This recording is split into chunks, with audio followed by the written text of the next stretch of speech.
Chapter 9. Now the Lord spoke to Moses in the wilderness of Sinai in the first month of the 2nd year after they had come out of the land of Egypt, saying, Let the children of Israel keep the Passover at its appointed time. On the 14th day of this month at twilight you shall keep it at its appointed time, according to all its rites and ceremonies you shall keep it. So Moses told the children of Israel that they should keep the Passover. And they kept the Passover on the 14th day of the first month at twilight in the wilderness of Sinai, according to all that the Lord commanded Moses, so the children of Israel did.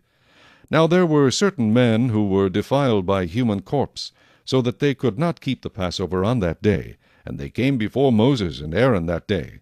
And those men said to him, We became defiled by a human corpse. Why are we kept from presenting the offering of the Lord at its appointed time among the children of Israel?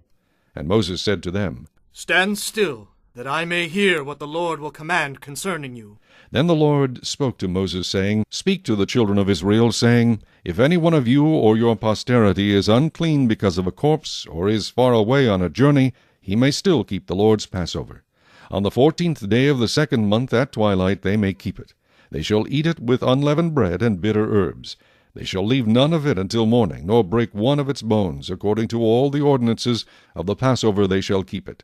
But the man who is clean, and is not on a journey, and ceases to keep the Passover, that same person shall be cut off from among his people, because he did not bring the offering of the Lord at its appointed time. That man shall bear his sin. And if a stranger dwells among you, and would keep the Lord's Passover, he must do so according to the rite of the Passover, and according to its ceremony.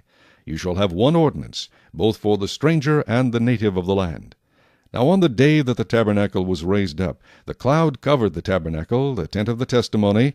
From evening until morning it was above the tabernacle like the appearance of fire. So it was always. The cloud covered it by day, and the appearance of fire by night. Whenever the cloud was taken up from above the tabernacle, after that the children of Israel would journey. And in the place where the cloud settled, there the children of Israel would pitch their tents. At the command of the Lord the children of Israel would journey, and at the command of the Lord they would camp. As long as the cloud stayed above the tabernacle they remained encamped. Even when the cloud continued long, many days above the tabernacle, the children of Israel kept the charge of the Lord and did not journey. So it was, when the cloud was above the tabernacle a few days, according to the command of the Lord, they would remain encamped, and according to the command of the Lord they would journey. So it was, when the cloud remained only from evening until morning, when the cloud was taken up in the morning, then they would journey. Whether by day or by night, whenever the cloud was taken up, they would journey. Whether it was 2 days, a month, or a year that the cloud remained above the tabernacle, the children of Israel would remain encamped and not journey. But when it was taken up, they would journey. At the command of the Lord they remained encamped, and at the command of the Lord they journeyed. They kept the charge of the Lord at the command of the Lord by the hand of Moses.